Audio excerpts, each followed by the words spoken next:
Wel, os ydda, a chroeso i chi gyd i'r oedfa heno, yn enw'n harglwydd Iesu Grist. Fe chi gweld Emyr sy'n yn harwen ni, yn dibyn o bendydd Duw arno ti Emyr. Mae Eirion wedi bod yn pregethu yn Merthyr ddwywaith heddi, yn cofio mi wynedogaeth hefyd, ac yna coeddiadau wedi bod ar y sgrin, cwrgweddi fan hyn nos Fawrth. Mae wedi bod yn wythnos weddi, wythnos diwetha, ond eisiau ni barhau i weddio a cymryd bob cyfle, manteisio bob cyfle i weddio gyda'n gilydd. Felly, os chi'n gallu, dewch nos Fawrth, ac yna dydd Mercher, mae'r cwrs Darganfod Crisnogaeth yn dechrau, felly mae'n Caerdydd fan hyn yn y ffrynt gyda manylion pellach.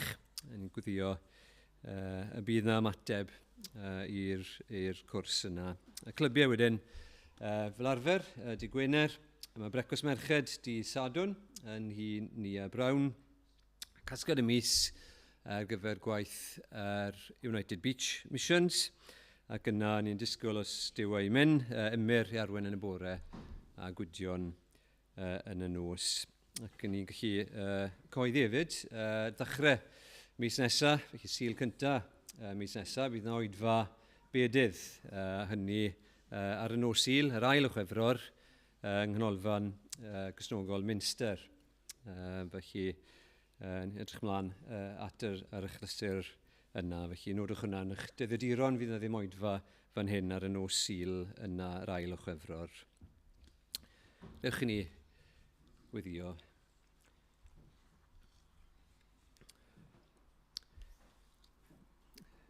Ni'n diolch i ti o Dduw ein Tad, bod ni wedi cael atgoffa eto y bore yma, bod yr arglwydd Iesu Grist yn fyw ac yn fuddigol dros farwolaeth a dros bechod a dros yr un drwg. Gyn ni yn gweddio arglwydd nawr, y bydden ni bob un o'n ni sy'n yma yn bresennol yn profi grym yr atgyfodiad yn ein bywydau ni. Gyn ni yn diolch i ti nawr ar ddiwedd yr wythnos weddi, bod ni yn am barhau i weddio. Ni'n gofyn ar y ti ddynhau ein bywyd gweddi ni, ac gwneud ni'n bobl sydd yn ddyfal mewn gweddi. Diolch bod yr arglwydd Iesu Grist wedi dysgu ni sut i weddio, ac ni'n dod nawr yn ymwybodol o'r fraint o allu dalw di o Dduw yn dad, ac eto yn dad sydd yn y nef, yn dad sydd yn sanctaidd, un sy'n rheoli dros bob peth. Ac ni'n gweddio nawr yn yr oedfa yma, sancteiddio'r denw. Ni eisiau denw di, a'r cyfan mae denw di yn ei gynrychioli i fod yn reality. I ni, bob un ohono ni, ond i bawb fydden ni yn cwrdd â nhw yn ystod yr wythnos, i bobl yn ein cymuned ni. Ni'n gweddio arglwydd, bydde ti yn cael dy sancteiddio, ac ni'n gweddio bydde dy deyrnas di yn dod, ac y bydde gwaith yr efengil yn llwyddo, ac ni'n gofyn hynny nawr dros yn hoedfa ni fan hyn a bob oedfa arall. Llwn ni feddwl amdano nhw. Ni'n gweddio y bydd yna rai o'r newydd yn dod o deyrnas yr un drwg i mewn i dy deyrnas di. Ac ni'n diolch i ti bod ni yn gallu newid ochr, ac ni'n gweddio bydd yna drwydigaethau. Hyd yn oed yn yr oedfa yma heno nawr, gofyn ti drigyrhau wrtho ni. Yn gweddio bydd y dywyllus ti yn cael i wneud. Bydd gyda ni nawr a helpa ni i wrando'n astyd, ac ni'n gweddio bydden ni yn, gyda help Ysbryd Glân, yn helpa ni arglwydd i gymwyso be ni'n clywed, nid i neb arall, ond i ni yn hunain, ac bydden ni yn gweld mawredd Iesu Grist, a gweld i fuddugoliaeth dros yr un drwg, ac bydden ni'n disgwyl ymlaen i'r diwrnod. Bydd y fuddugoliaeth yna'n amlwg i bob un o arglwydd deled dy deyrnas di. Amen. Amen. Diolch Dewi. Rai misoedd yn ôl, ar Nos Sul, wnaethon ni ddechrau cyfres o bregethau ar y thema y frwydr ysbrydol, spiritual war neu spiritual warfare. Ac ni'n mynd i ail gydio yn y gyfres yna heno. Just gair eich atgoffa chi, neu os o'ch chi ddim yma ar y pryd, i weid lle ni arni yn y gyfres mor belled. Nethon ni ddechrau yn meddwl am y rhyfel yma, y rhyfel ysbrydol mawr yma sy'n digwydd rhwng Duw ag y diafol a'i ddilynwyr e. Ni wedi meddwl chydig bach am natur y brwydro, nathon ni feddwl am ein capten ni, yr arglwydd Iesu, yr un sydd wedi ennill y fuddugoliaeth i ni. Ac yna, nathon ni droi'n sylw ni am cwpl o wythnosau at y fyddin ni'n rhan ohoni, gyda Christnogion eraill a gyda yr angylion sydd yn ffyddlon i Dduw. A heno, a dros yr wythnosau i ddod, ni'n mynd i droi'n sylw ni nawr yn naturiol at y gelyn, hynny yw'r fyddin sydd yn ein gwynebu ni. A meddwl chydig yn fwy manwl, wel, yn erbyn pwy ydyn ni'n brwydro. A ni'n dechrau heno yn y lle amlwg gyda y pen gelyn. Mae sawl enw yn cael ei roi iddo fe yn y Beibl. Y diafol, Satan, Lucifer, y ddraig, a mae yna enwau eraill hefyd. Fe yw arweinydd yr angylion hynny wrth rhyfela yn erbyn Duw. Yr angylion yma sydd yn aml yn cael ei galw yn y Beibl yn gythreiliaid, yn demons yn Saesneg. A felly heno byddai'n canolbwyntio ar Satan fel y pen gelyn, ond mae popeth ni'n gweud amdano fe mynd i fod yn berthnasol am yr angylion eraill yma hefyd.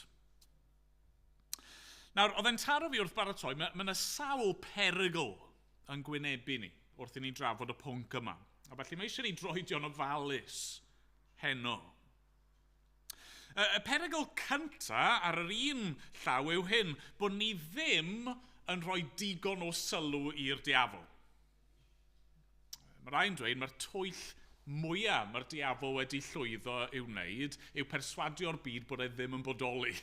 A mae hynny'n wir, a mae rai pobl yn gwrthod credu yn ei fodolaeth o gwbl, a mae hynny'n gamgymeriad. A mae yna eraill, falle bod hwn yn wir amdano ni, ni yn credu ynddo fe, yn cydnabod fod e'n bodoli, ond ni ddim yn rhoi falle digon o ystyriaeth iddo fe. Bod ni mewn ffordd yn cymryd yn ysgafn, a bydda hynny'n gamgymeriad. Ni wedi clywed am yr angylion yma sydd yn nerthol, a fe, siwr o fod, oedd yr angel pennaf ar un adeg, yr mwyaf ohonyn nhw, felly mae eisiau ei gymryd o ddifri. Ond mae yna gamgymeriad neu perygl arall yn does, mynd i'r pegwn arall, sef bod ni'n rhoi gormod o sylw, neu gormod o credit iddo fe. Ni'n gallu meddwl bod e'n fwy nag yw e, yn gryfach nag yw e. Weithiau ni'n meddwl amdano nhw fel Duw a'r diafol ar yr un lefel, a di nhw ddim. Di nhw ddim, wrth gwrs. Mae Duw yn holl alluog, yn holl bresennol, yn holl wybodus. Mae'r diafol ar y mwyaf yn angel sydd wedi ei greu gan Dduw. A mae'n y berygl arall fan hyn, weithiau, i ni'n gallu falle cymryd gormod o ddiddordeb yn y pethau hyn. Mae'n y bobl yn ffindo bod nhw ddiddordeb afiach, rhywbeth unhealthy, eisiau gwybod mwy am yr pwerau ysbrydol, drygionus yma. A mae hynny yn beth gwirion. Mae rai pobl yn ffindio hunain yn chwarae o gwmpas gyda y pethau yma ac yn rhoi hunain mewn perygl. Ond, wedi dweud hynny, wedi ystyried y peryglon yma, mae'n bwysig bod ni yn nabod ein gelyn, yn dydi? Know your enemy. Dyna yw falle y reol cyntaf mewn unrhyw frwydr, nabod y gelyn. A dyna fi'n gobeithio nawn ni i wneud heno. Wrth gwrs byddai'n methu dweud popeth am y pwnc, ond y bwriad sydd â fi yw bod ni'n troi at tair rhan o'r ysgrythyr sydd yn dysgu rai o'r pethau allweddol. Pethau sydd angen i ni wybod, pethau sydd angen i ni ddeall yn y frwydr yma. Ond cyn bod ni'n mynd ymhellach, nawn ni ganu dyn gilydd. Ni'n mynd i ganu o Grymal 2, rhif 157, gorffennwyd. Y Meseia roes ei fywyd dros bechodau'r byd. A mae'r trydydd pennill yn dweud hyn. Teyrnasiad pechod daeth I ben, agorwyd pyrth y bedd I ni. A Satan, ar ei orsedd ffug, a lyncwyd, trechwyd angau di. Ni rhaid wynebu dicter Duw fe'i gwnaed yn felltith yn fy lle. Gwel acwr addfwyn oen di fai, gorffennwyd, clyw ei olaf lef. Nawn ni sefyll I ganu, dyn gilydd.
Mae'n darlleniad cyntaf ni heno yn dod o lythyr cyntaf Pedr.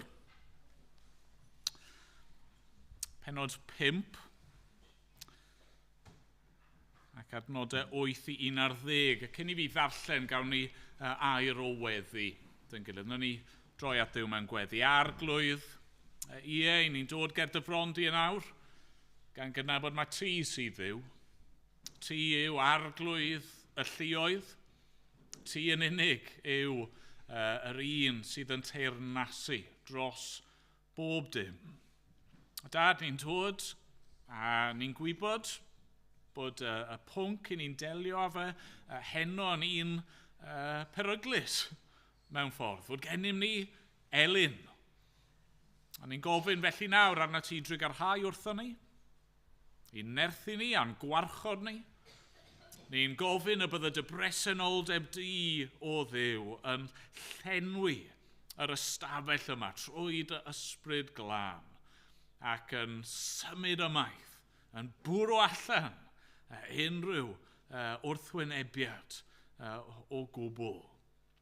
arglwydd, bydd yn y canol yn awr, ag hawliau'n sylw a siarad â ni yn glir trwy dy air.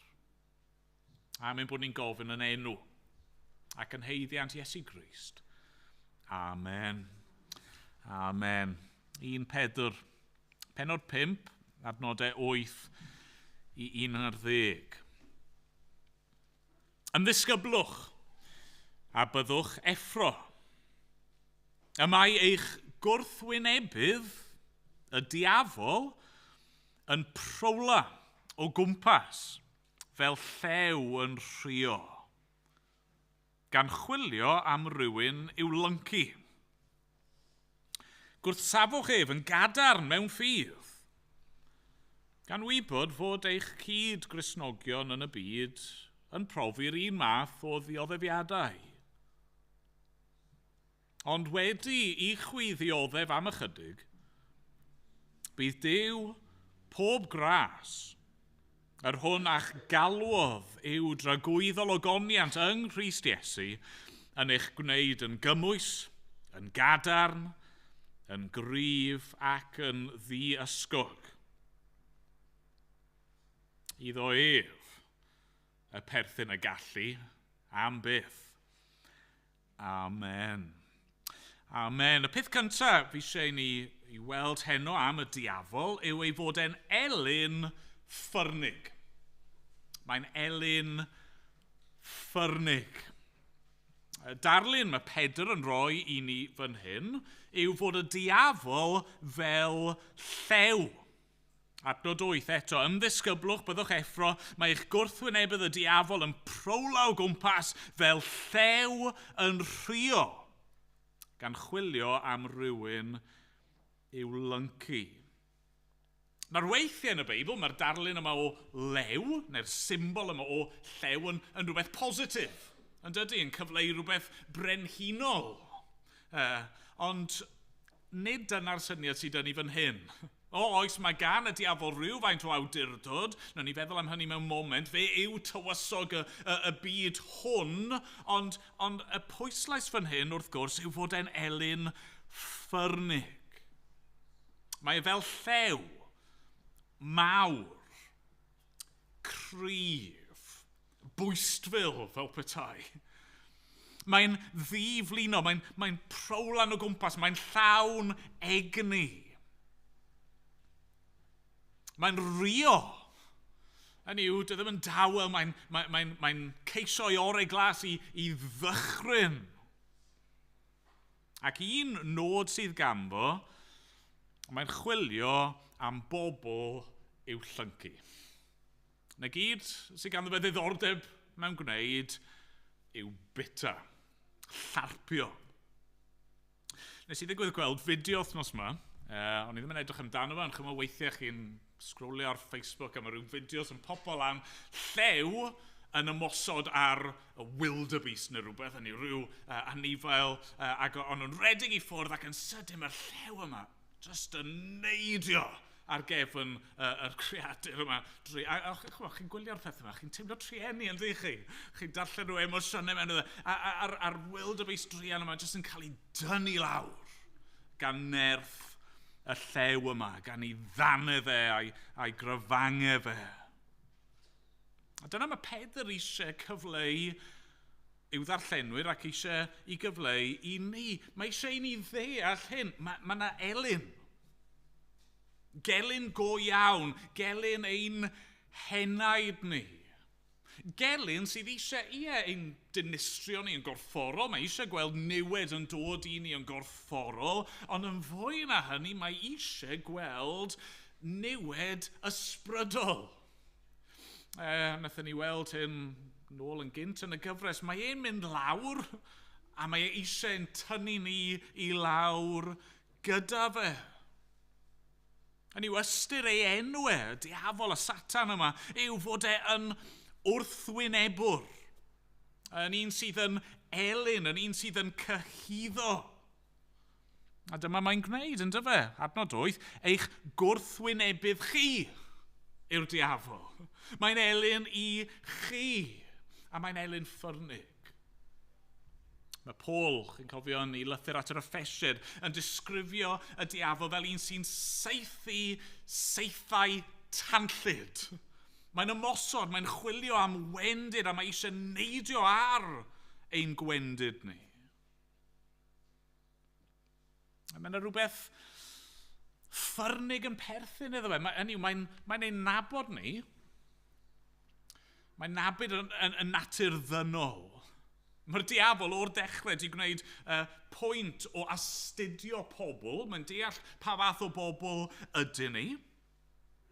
Ac mae'n mynd i wneud unrhyw beth i'n dinistrio ni. Mae'n casau ni, mae'n casau chi, achos wrth i'r diafol edrych arnoch chi, be mae e'n gweld yw llun a delw Duw.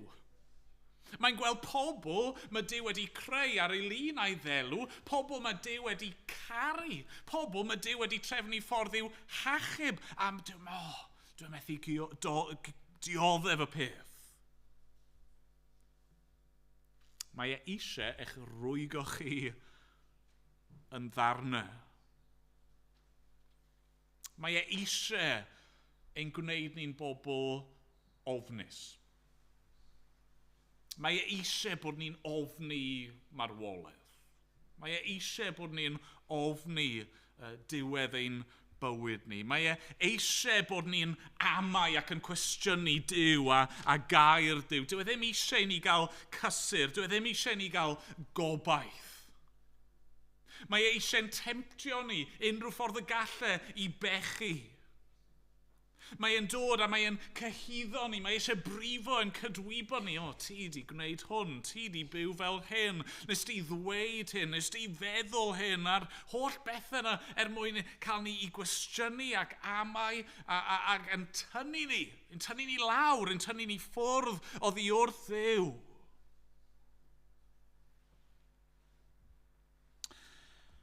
Mae'n elyn ffyrnig. Am gwynebu'r gelyn yma, efallai mynd i gostio.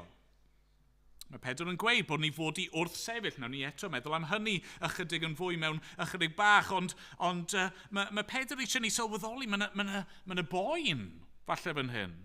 Dwchwch eto'r adnod 9. Gan wybod fod eich cyd Gristnogion yn y byd yn profi'r un math o ddioddefiadau a wedi i chwi ddioddef am ychydig. Hynny yw, mae gwynebu'r gelyn yma yn mynd i fod yn boenus. Os chi'n gwynebu llew, mae'n synhwyrol yn dydy bod ni'n profi rhyw fesur o ofn. Cymryd yr bygythiad o ddifri. Yna'r peth cyntaf te. Mae'n elyn go iawn, a mae'n elyn cas a chrif a ffyrnig. Wel, cyn i ni fynd ymlaen, na ni ganu efo'n gilydd.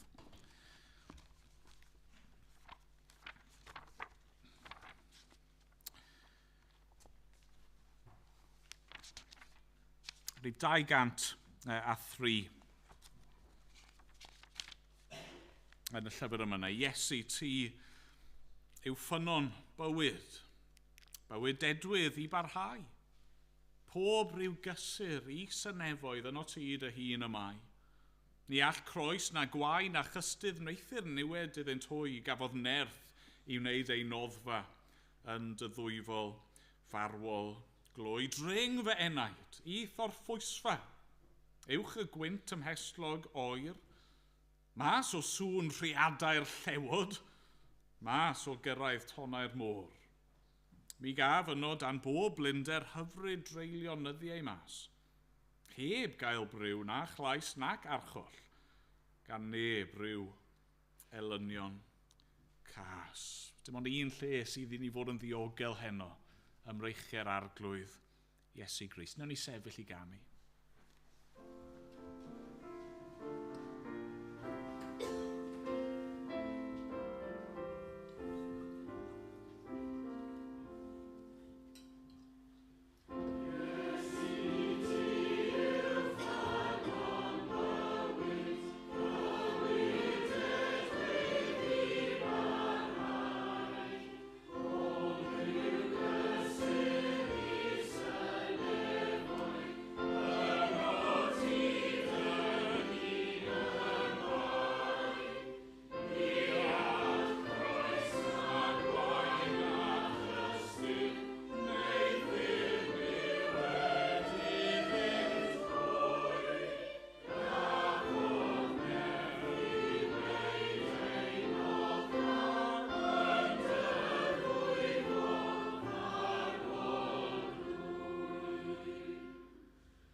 Ond nesaf ni'n mynd i droi at ail lythyr Paul at y Corinthiaid. Pennod 11. A'r adran yna, adnodau 12 i 15. Ail lythyr Paul at y Corinthiaid, pennod 11, adnodau 12 i 15. Daliaf i wneud yr hyn yr wyf yn ei wneud yn awr, i ddwyn ei cyfle. Oddi ar y rai sy'n ceisio cyfle yn y swydd maent yn ymffrostio ynddi i gael ei cyfrif yn gyfartal â ni. Ffug apostolion yw'r fath rai, gweithwyr twyllodrus yn ymrithio fel apostolion i Grist. Ac nid rhyfedd, oherwydd y mae Satan yntai yn ymrithio fel angel goleuni. Nid yw'n beth mawr felly os yw ei weision hefyd yn ymrithio fel gweision cyfiawnder. Bydd ei diwedd yn unol a'i gweithredoedd. Ni wedi gweld fod gennym ni gelyn yma, gelyn ffyrnig. Yr ail beth fi eisiau ni weld am y gelyn yma yw fod e'n elyn cyfrwys. Mae'n elyn cyfrwys. Y cyd-destun yn hyn, fi'n gwybod ni'n neidio gwmpas chydig a neidio mewn i ganol y llythyr yma, y cyd-destun yw mae Paul yn siarad am bobl, yr athrawon yma, sydd yn rhagrithwyr. Maen nhw'n ymddangos fel un peth, yn cyflwyno eu hunain mewn un ffordd, ond maen nhw'n rhywbeth arall mewn gwirionedd. Hynny, mae Paul yn galw nhw'n ffug apostolion. Maen nhw eisiau cael eu derbyn fel apostolion Crist, ond maen nhw'n dysgu neges arall. Maen nhw'n ffug Gristnogion yn gau athrawon. Maen nhw'n cyflwyno eu hunain fel dilynwyr Iesu, ond dyn nhw ddim yn cyhoeddi gwirionedd Crist. A mae Paul yn dweud, dwi ddim yn syndod bod ni'n gwynebu y fath bobl, achos dyma un o dactegau y diafol ei hun. Adnod 14, nid rhyfedd, oherwydd y mae Satan yntai yn ymrithio fel angel goleuni. Dim byd subtle yn byti llew yn cerdded o gwmpas y lle yn rhio, os e. Hynny yw, yr opposite i subtle. Llew mawr yn mynd o gwmpas. A mae'r diafol yn ffyrnig, oes mae eisiau ni ddeall hynny, ond ar yr un pryd mae rhaid ni gofio fod e'n elyn cyfrwys. Dwi ddim wastad yn mynd i ymddangos yn yr un ffordd. Dwi ddim wastad yn mynd i fod yn amlwg sut mae e'n ymosod. Mae'n slei. Wrth gwrs, y tro cyntaf ni'n cwrdd â'r diafol yn yr ysgrythyr, Genesis 3, mae'n dod at Adda ac Efa nid fel llew, ond fel sarf. A ni'n darllen yn dyn ni yn Genesis 3, roedd y sarf yn fwy cyfrwys na'r holl bwystfilod gwyllt. Mae rhaid ni sylweddoli hyn am y gelyn yma. Mae e yn gyfrwys, mae e'n sneaky. Mae Iesu ei hun yn rybuddio ni o hyn yn dydy. Os chi eisiau troi'n gloi at Ioan pennod 8.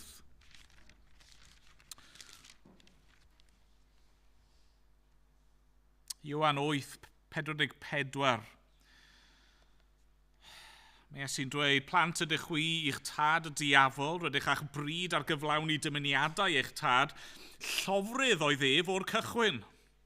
Nid yw'n sefyll yn y gwirionedd, oherwydd nid oes dim gwirionedd ynddo.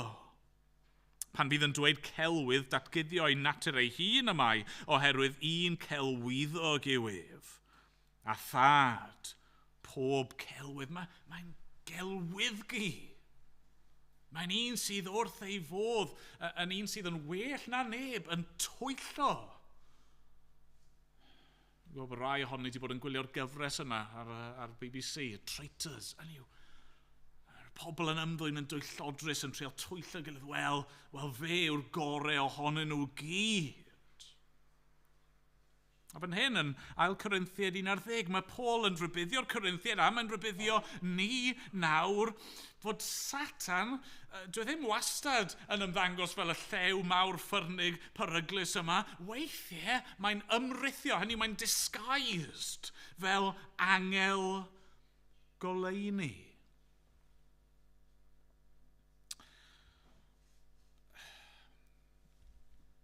Mae'n ymddangos mewn ffordd fel bod pobl ddim yn ei gymryd o ddifri, neu ddim yn sylweddoli pwy yw e.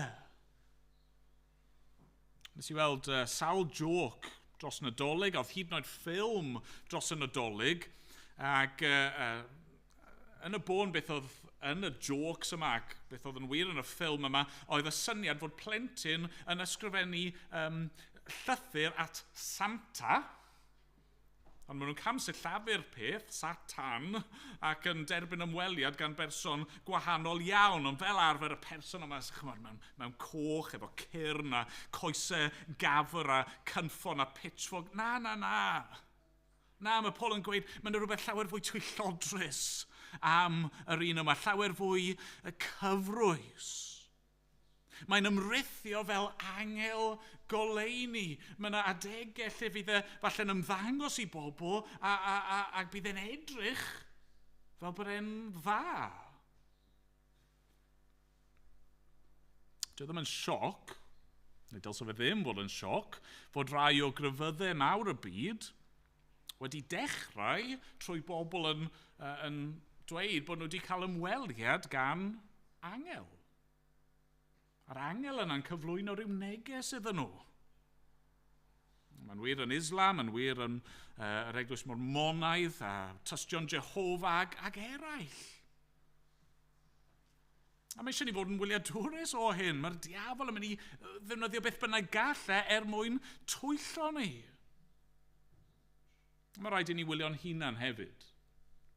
Wedys i'n gynharach, mae'r diafol wedi bod yn astudio'r ddynoliaeth o'r cychwyn. Mae'n gwybod eich gwendidau chi, mae'n gwybod eich tueddiadau chi, mae'n gwybod eich blind spots chi. Ond mae'n mynd i drial eich twyllo chi. Chi'n gweld y weithiau, ynddi chi? Pobl yn honni fod Duw wedi arwain nhw i bechod. Bod Duw wedi dweud wrthyn nhw i wneud rhywbeth, a'r peth yna'n amlwg yn groes i'r gair. Beth yw hynny? Sio chi'n esbonio hynny? Wel, mewn ffordd y diafol yn ymrithio fel angel goleuni. Falle bod chi wedi profi eich hun, y syniad yna, yr awgrym yna yn eich meddwl chi, nag yw Duw eisiau fi fod yn hapus? Os oedd Duw eisiau fi fod yn hapus, yna bydde fe eisiau fi wneud y peth yma. A fi'n gwybod bod e'n wrong, ond mae Duw eisiau fi fod yn hapus, felly fi'n mynd i wneud e. Y celwydd yna, just pechod bach yw hwn, dim ots os i fi'n gwneud y peth, ond cer amdani. A'r cwestiynu yna, ydy Duw wir wedi dweud bod fi ddim fod... oedd pobl yn credu pob math o bethau yn yr hen ddyddiau, nôl yn y ganrif gyntaf, ni di symud ymlaen. Wrth gwrs bod yn iawn i fi wneud beth bynnag sydd yn gwneud fi'n hapus. Na, celwydd yw hynny. Y diafol yw hynny yn ymrithio fel angel goleuni. Mae gelyn gyda chi heno, mae'n gyfrwys. Mae'n gryfach na chi, ac mae'n glyfrach na chi. A mae'n mynd i wneud pob dim galle mwyn eich twyllo chi, mwyn eich arwain chi ar gyfeilion, eich arwain chi i ffwrdd o'r gwirionedd ac i ffwrdd o ddiwrth Dduw. Ni wedi bod yn hynod negyddol mor belled. Mae'r trydydd pwynt yn fwy cadarnhaol, felly aroswch gyda fi. Ni'n mynd i ganu cyn symud ymlaen un pwynt ola ni. Wel, nid 83 yn y llyfr. Ni'n mynd i gannu rhywbeth sy'n debyg i hyn, ond gyda y geiriau chydig yn wahanol mwyn ffito tôn rwyddach. Ein nerth a'n cadarn dŵr yw Duw. Ein tarian a'n harfogaeth, o eng a thrallod o bob rhyw rydd gyflawn waredigaeth. Arch elyn dyn a Duw, llawn o gyntharedd yw, ei lyd a dichell gref yw ei arfogaeth ef. Di gymar yw'r anturiaeth. Nawn ni sefyll i ganid yn gilydd.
Mae'n darlleniad ola ni. Heno'n dod o llythyr Iago. Pennod 4 ac adnodau 7 i 10. Iago 4, dechrau'n adnod 7. Felly, ymddarostyngwch i Dduw. Gwrthsafwch y diafol, ac fe ffi oddi wrthych. Nesewch at Dduw, ac fe nesa ef ato'ch chwi. Glanhewch eich dwylo chwi bechaduried, a ffurwch eich calonau chwi bobl ddau feddwl. Tristewch a galarwch ac wylwch. Byddai'r eich chwerthu'n droi yn alar a llawenydd yn bryder, ymostygwch o flaen yr arglwydd, a bydd ef yn eich dyrchafu chwi. Mae'r bywydau sy'n mor belled, mae'r darlun sy'n bod yn un eitha brawychus. Mae eisiau ni gymryd y gelyn yma o ddifri. Mae e yn ffyrnig, mae e yn gyfrwys, ond dyma lle mae'r pwynt ola yma mor bwysig. Mae'n elyn gorchfygedig. Hynny yw, mae'n elyn sydd wedi ei goncro. Yn elyn sydd wedi ei giro. Oedd Pedr yn annog y Cristnogion yna i wrth sefyll y llew rheibus. Hynny yw i fod yn ddewr wrth ymladd yn erbyn y gelyn ffyrnig. A mae Iago yn dweud rhywbeth tebyg wrthon ni, ond mae'n ychwanegu rhywbeth.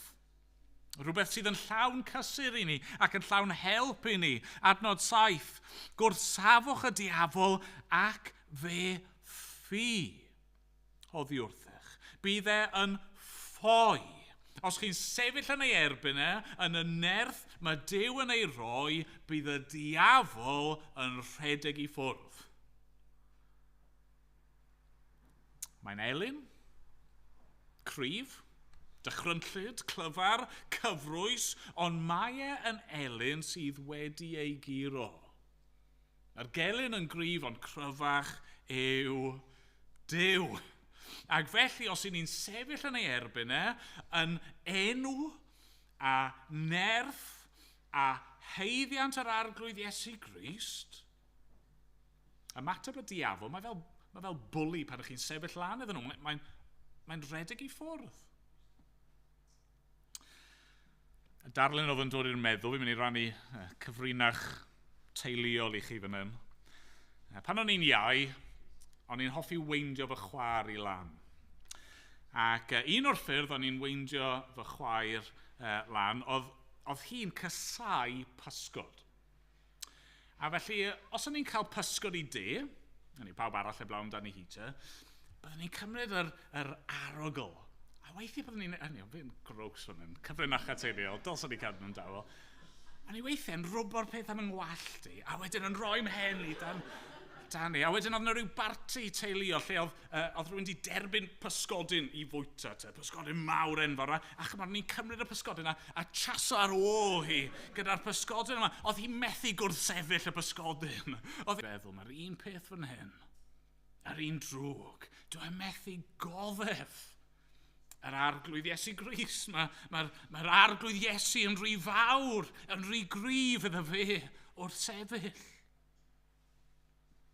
Ni wedi gweld mae'n gryf, ydy, fe yw tywysog galluoedd yr awyr. Mewn un ystyr mae'r byd yma dan ei awdurdod ond, cryfach. Tragwyddol gryfach yw Duw. Trwy'r groes, mae Iesu wedi ennill y fuddugoliaeth. Mae wedi tynnu danedd y llew. Mae wedi tynnu masg Satan i ffwrdd. Mae wedi datguddio y gwirionedd i ni. Trwy ei groes a'i atgyfodiad mewn buddugoliaeth, i ni'n gwybod nawr, does ddim gan y diafol awdurdod drosto ni. Ni'n eiddo i Grist. Ni ddim yn rhan o'i deyrnas mwyach. Does dim byd mae'n gallu gwneud i ni. Gallai ddinistrio ein corff ni, falle nhw'n ni ddiodde yn y byd yma, ond dim byd gallu'n gwahanu ni oddi wrth gariad Crist. Oes dim cyhyddiad gyda fe yn ein herbyn ni. Mae'n mynd i ddod a trial pwyntio'r bys a gallwn ni ddweud, fi yn gyfiawn, gerbron Duw, am fy mod i wedi fy ngwisgo a chyfiawnder Crist. Cer oma, Satan. Cer oma. Os dim angen i chi fod ei ofon e. Oes, mae eisiau ni droed yn ofalus, fel ni wedi gweld, peidio cymryd yr pethau yma yn ysgafn. Os dim eisiau ni fod ofon, mae'r llew a'r denyn. Mae'r diafol yn gwybod hyn, chi'n gweld? Mae'n gwybod fod Iesu wedi ennill y dydd.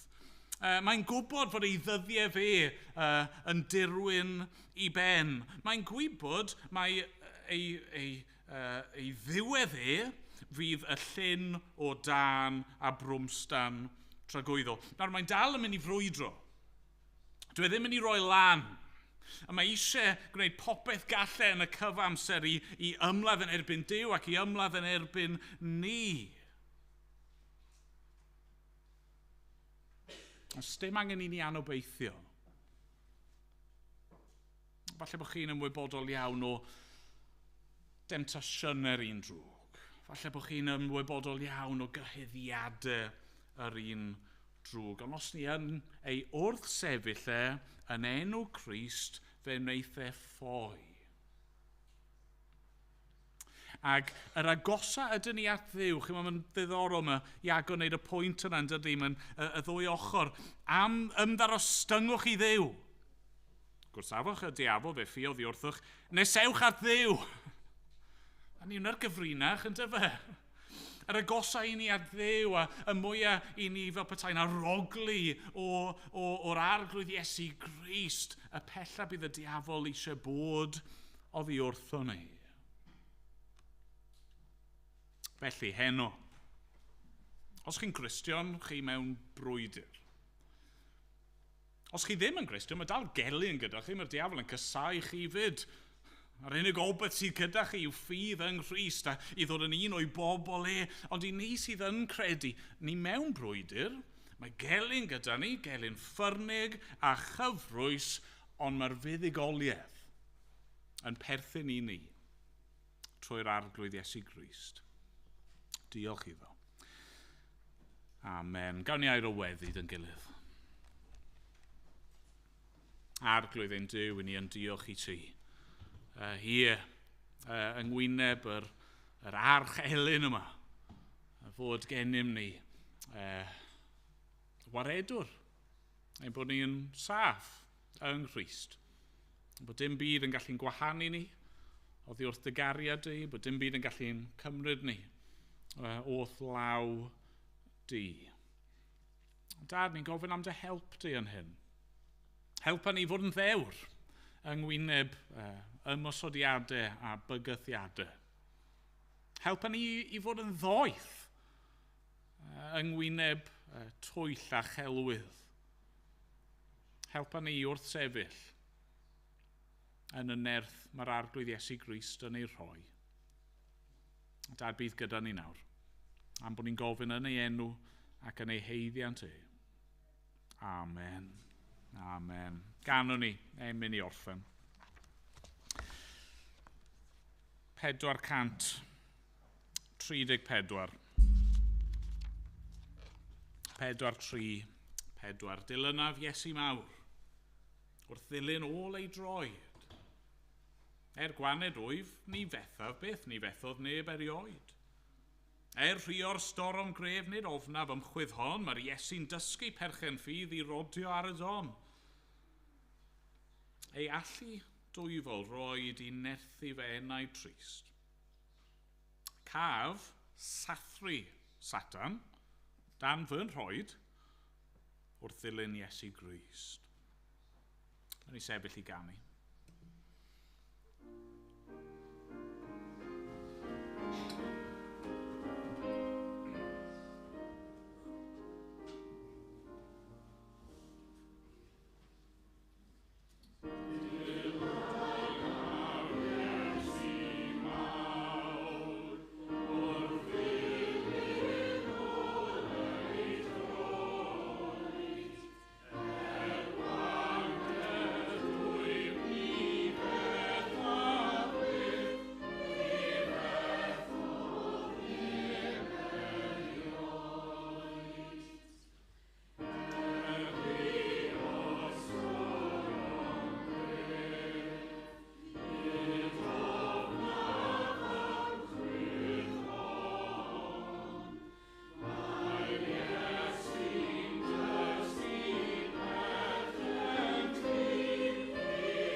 Nawr bydded i ras ein harglwydd Iesu Grist, a chariad Duw, a chymdeithas yr ysbryd glân, i aros gyda ni oll o'r awr hon ac hyd byth. Amen.